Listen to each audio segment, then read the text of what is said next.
तो इस दोस्तों इसका राइट आंसर हो जाएगा ऑप्शन नंबर ए वाला। जिन विद्यार्थियों ने ए नंबर ऑप्शन का राइट आंसर बताया उनका बिल्कुल सही है कि 12 ताप विद्युत एवं करछना ताप विद्युत केंद्र की स्थापना किस जिले में है? इलाहाबाद में जिले में, यानी कि इलाहाबाद क्या भैया, प्रयागराज में है। अब इसको प्रयागराज समझिए, ठीक है।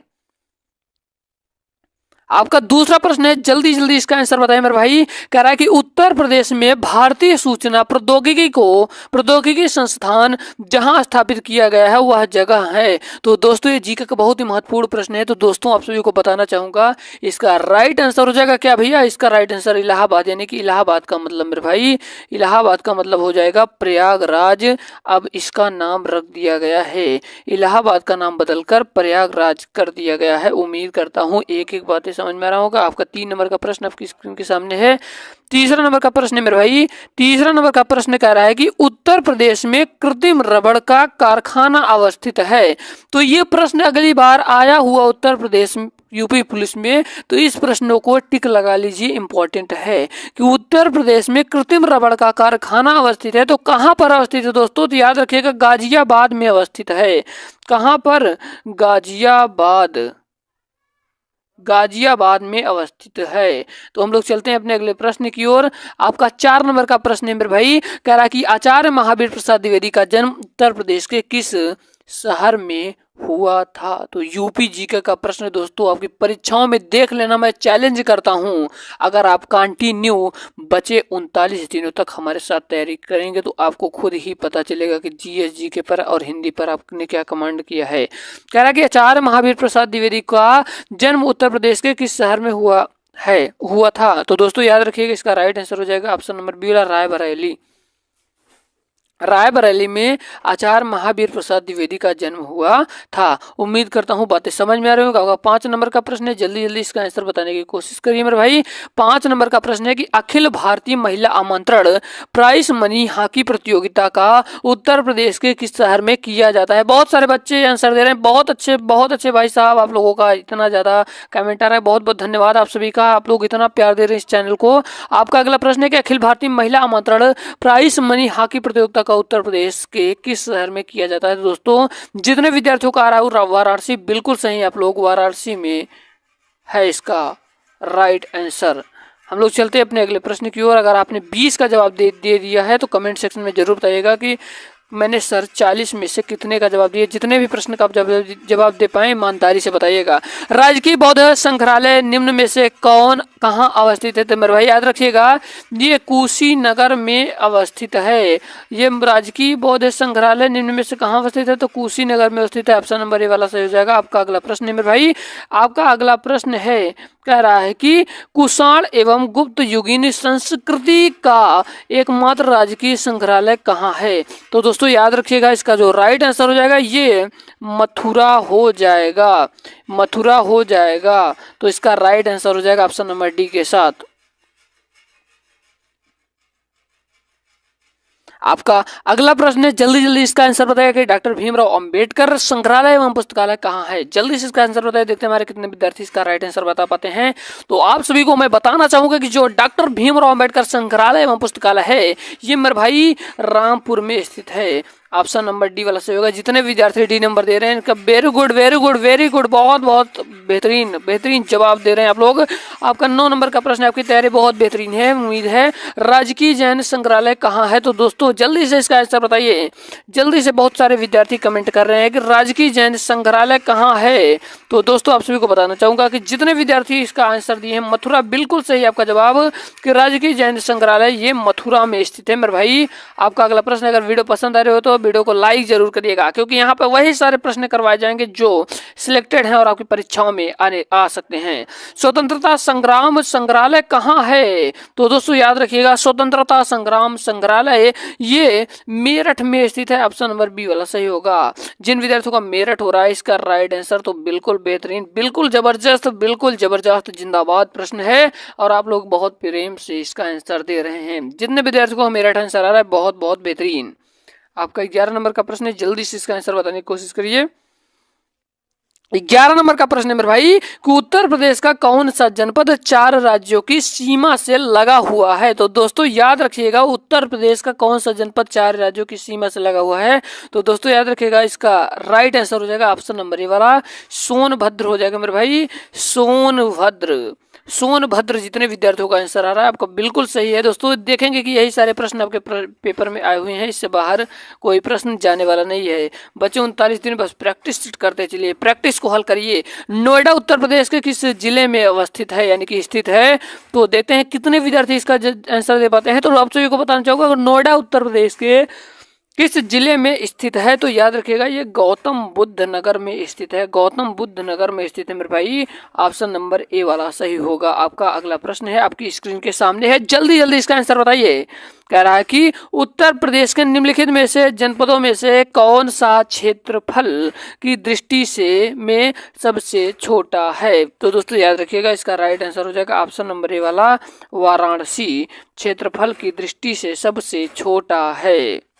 हम लोग चलते हैं अपने अगले प्रश्न की ओर। अगर आपको वीडियो पसंद आ रहा है तो शेयर जरूर करिएगा मेरे भाई, क्योंकि आप अगर शेयर करेंगे तो हम समझ जाएंगे कि हमारे जितने विद्यार्थी हमारे चैनल से बहुत ही प्रेम से जुड़े हुए हैं और बेहतरीन तैयारी कर रहे हैं। उत्तर प्रदेश राज्य का कौन सा जिला नेपाल के साथ अपनी सीमा साझा नहीं करता। तो दोस्तों याद रखिएगा, इसका राइट आंसर हो जाएगा ऑप्शन नंबर सी वाला सीतापुर। जितने दोस्तों हमारे सीतापुर आंसर दे रहे हैं उनका बिल्कुल सही है, सीतापुर। देखते हैं 40 में से कितने का जवाब दे पाते हो। 14 नंबर का प्रश्न कंप्लीट होता हुआ आपका 15 नंबर आपकी स्क्रीन के सामने है। 15 नंबर का प्रश्न कह रहा है दोस्तों, 15 नंबर का प्रश्न कह रहा है, सुनिएगा कि उत्तर प्रदेश की सीमा रेखा भारत के कितने राज्यों से मिलती है। तो दोस्तों याद रखिएगा, उत्तर प्रदेश की जो सीमा रेखा है ये भारत के कितने राज्यों से मेरे भाई। जितने लोगों का आंसर आ रहा है सी नंबर की ये 8 राज्यों से मिलती है, बिल्कुल सही है आपका राइट आंसर। आपका 16 नंबर का प्रश्न आपकी स्क्रीन के सामने है कि उत्तर प्रदेश यानी कि यूपी में स्थित जौनपुर की अटाला मस्जिद का निर्माण कराया गया। तो दोस्तों याद रखिएगा, ये जितने विद्यार्थियों का राइट आंसर ये वाला आ रहा है कि शक राजवंश के शासक इब्राहिम शाह के द्वारा, बिल्कुल सही मेरे भाई। इसका राइट आंसर हो जाएगा ऑप्शन नंबर ए वाला। आपका अगला प्रश्न है दोस्तों, अगला प्रश्न है कि निम्न में से कौन सा गलत है। बहुत ही महत्वपूर्ण प्रश्न है, सारे प्रश्न यूपी पुलिस में आए हुए हैं, तो किसी भी प्रश्नों को मजाक में लेने की गलती ना करें, क्योंकि एक एक प्रश्न आपको पछताने को हो जाता है। तो सारे प्रश्नों को ध्यान से पढ़ते चलिए। निम्न में से कौन सा गलत है। तो दोस्तों याद रखिएगा, इसमें कौन गलत है, भारतीय सरकरा समिति 1922 में गलत है, बिल्कुल गलत बात है। इसका मतलब राइट आंसर जाएगा ऑप्शन नंबर ए के साथ। आपका नेक्स्ट प्रश्न आपकी स्क्रीन के सामने है, कह रहा है मेरे भाई कि किस वर्ष कानपुर में सरकरा प्रौद्योगिकी के इंपीरियल संस्थान की स्थापना की गई। तो दोस्तों याद रखिएगा, इसका राइट आंसर हो जाएगा ऑप्शन नंबर डी के साथ, ऑप्शन नंबर डी के साथ 1936। 1936। उम्मीद करता हूँ सारी बातें सारी चीजें बिल्कुल बेहतरीन ढंग से समझ में आ रही होंगी। चलिए अगला प्रश्न आपकी स्क्रीन के सामने है, कह रहा है कि लक्ष्मीपति सिंघानिया हृदय रोग संस्थान कहाँ स्थित है। तो दोस्तों याद रखिएगा, इसका राइट आंसर हो जाएगा ये कानपुर में स्थित है, ऑप्शन नंबर बी वाला सही होगा। आपका अगला प्रश्न आपकी स्क्रीन के सामने हो 20 नंबर का प्रश्न, उत्तर प्रदेश गन्ना शोध परिषद किस शहर में स्थित है। तो दोस्तों याद रखिएगा, इसका जो राइट आंसर हो जाएगा ना तो लखनऊ, ना तो कानपुर, ना तो मिर्जापुर, ये इन तीनों में से कोई नहीं। इसका मतलब right answer option number D वाला हो जाएगा, इनमें से कोई नहीं। आपका अगला प्रश्न है 21 नंबर का प्रश्न आपकी स्क्रीन के सामने है। जल्दी जल्दी आप लोग इसका आंसर बताने की चेष्टाएं करिए, कोशिश करिए। बेहतरीन, बहुत जबरदस्त, जिंदाबाद, बहुत जबरदस्त आप लोगों के आंसर आ रहे हैं दोस्तों। कि भारत की पूर्व प्रधानमंत्री श्रीमती इंदिरा गांधी की पूर्ण स्मृति में किस प्रतियोगिता का आयोजन किया जाता है। तो दोस्तों याद रखिएगा, इसका राइट आंसर हो जाएगा इंदिरा मैराथन, इंदिरा मैराथन। अगला प्रश्न दोस्तों कि किस वर्ष उत्तर प्रदेश में किसान बड़ी योजना लागू की गई है। तो दोस्तों याद रखिएगा, इसका जो राइट आंसर हो जाएगा ये हो जाएगा 1992, ऑप्शन नंबर ए वाला सही हो जाएगा। अगला प्रश्न है मेरे भाई, अगला प्रश्न है मेरे भाई, कह रहा है कि केंद्रीय औषधि अनुसंधान संस्थान की स्थापना किस वर्ष की गई। तो बहुत महत्वपूर्ण प्रश्न है, तो टिक लगा लीजिए, इसको इम्पोर्टेंट कर लीजिए, कॉपी में नोट कर लीजिए। तो 23 नंबर का प्रश्न जाएगा आपके ऑप्शन नंबर ए के साथ 1951 जितने स्टूडेंट का आंसर आ रहा है बिल्कुल सही है आपका। 24 नंबर का प्रश्न आपकी स्क्रीन के सामने है कि उत्तर प्रदेश के पहले मुख्यमंत्री कौन थे। तो दोस्तों याद रखिएगा, उत्तर प्रदेश के जो पहले मुख्यमंत्री थे वो सुचेता कृपलानी। कौन? सुचेता कृपलानी थे। ऑप्शन नंबर सी के साथ जाएगा आपका। 25 नंबर का प्रश्न आपकी स्क्रीन के सामने है। उत्तर प्रदेश राज्य में ग्रीष्म ऋतु में औसत अधिकतम तापमान कितना होता है। तो दोस्तों याद रखिएगा, इसका जो राइट आंसर, जितने विद्यार्थी इसका आंसर दे रहे हैं 40 डिग्री सेल्सियस, बिल्कुल सही हो जाएगा। इसका राइट आंसर हो जाएगा 40 डिग्री सेल्सियस। ठीक है, हम लोग चलते हैं अपने अगले प्रश्न की ओर। आपका अगला प्रश्न आपकी स्क्रीन के सामने है, जल्दी जल्दी इसका आंसर बताइए। आपका भैया अगला प्रश्न कह रहा है कि राजकीय, मेरे भाई अगला प्रश्न आपके सामने आपसे कह रहा है कि बहुत ही ज्यादा, जितने प्रश्न करवा रहा हूँ सारे बहुत इंपॉर्टेंट है। राजकीय पुरातत्व संग्रहालय कहाँ है। तो दोस्तों याद रखिएगा, ये कहाँ पर स्थित है, ये कन्नौज में स्थित है। ऑप्शन नंबर डी वाला सही हो जाएगा। आपका अगला प्रश्न है, कह रहा है कि जियादुनी बर्नी किस जनपद का निवासी था। तो दोस्तों याद रखिएगा, ये कहाँ का निवासी था। तो ये था मेरे भाई बुलंद शहर का निवासी था। कहाँ का? बुलंद शहर का निवासी था। ऑप्शन नंबर बी वाला सही होगा। आपने कितने का जवाब दिया है अभी तक, जल्दी जल्दी कमेंट में बताइए। अमीर खुसरो ने किसके विकास में अग्रणी भूमिका निभाई। तो दोस्तों याद रखिएगा, इसका जो राइट आंसर हो जाएगा ऑप्शन नंबर सी के साथ, खड़ी बोली। आपका 29 नंबर का प्रश्न है, कह रहा है कि लोक कला संग्रहालय कहाँ पर है। तो दोस्तों मेरे भाई याद रखिएगा, ये लखनऊ में स्थित है। ऑप्शन नंबर ए वाला सही होगा। आपका 30 नंबर का प्रश्न है, जल्दी से इसका आंसर बताइए कि प्रांतीय हाइजीन इंस्टीट्यूट कहाँ है। तो दोस्तों याद रखिएगा, इसका जो राइट आंसर हो जाएगा ये लखनऊ हो जाएगा। हम लोग चलते हैं अपने अगले प्रश्न की ओर। आपका 31 नंबर का प्रश्न है, निम्नलिखित राज्यों में से किस से उत्तर प्रदेश की सीमा नहीं लगती। तो दोस्तों याद रखिएगा, इसका राइट आंसर हो जाएगा ऑप्शन नंबर बी वाला, पंजाब के साथ। कहाँ से भैया? पंजाब के साथ नहीं लगती। ऑप्शन नंबर बी वाला सही होगा। आपका 32 नंबर का प्रश्न है कि उत्तर प्रदेश में सबसे कम क्षेत्रफल वाला जनपद कौन सा है।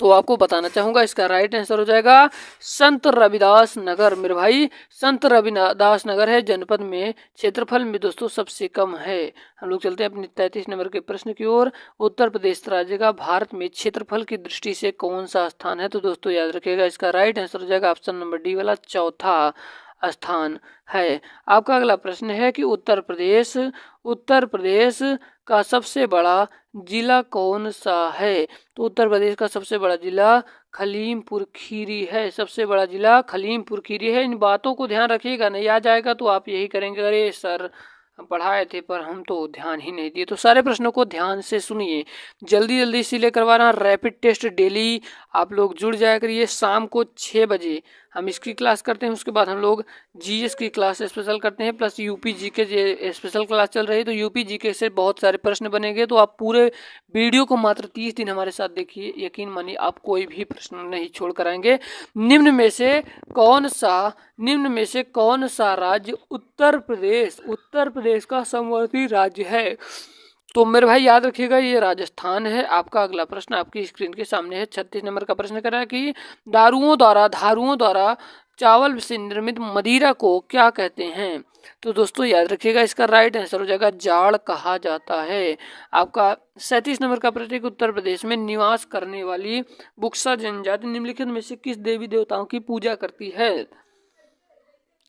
तो आप सभी को बता दूं कि ये दुर्गा माँ और माता लक्ष्मी की पूजा करती है ये जनजाति। ऑप्शन नंबर बी वाला सही हो जाएगा। आपका 38 नंबर का प्रश्न है कि बुक्सा जनजाति के लोक शक्ति के प्रतीक रूप में किस वृक्ष की पूजा करते हैं। तो मेरे भाई याद रखिएगा, पीपल के वृक्ष की पूजा करते हैं। ऑप्शन नंबर डी वाला सही हो जाएगा। आपका 39 नंबर का प्रश्न कह रहा है कि उत्तर प्रदेश सुनिएगा, उत्तर प्रदेश के वन क्षेत्र वाले जिले सोनभद्र का वन क्षेत्रफल कितना है? तो दोस्तों आप सभी को बता दूं कि इसका राइट आंसर हो जाएगा ऑप्शन नंबर सी वाला, लगभग 2540 वर्ग किलोमीटर।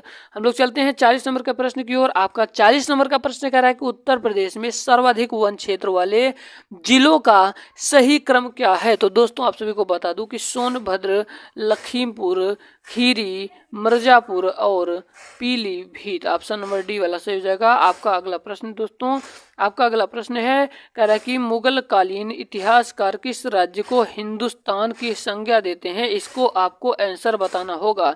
जितने विद्यार्थी हैं आपको इसका टिप्स दे दे रहा हूँ। आपकी यह परीक्षा कहाँ की है, वहीं के हैं आप लोग, जल्दी से इसका आंसर बताइएगा।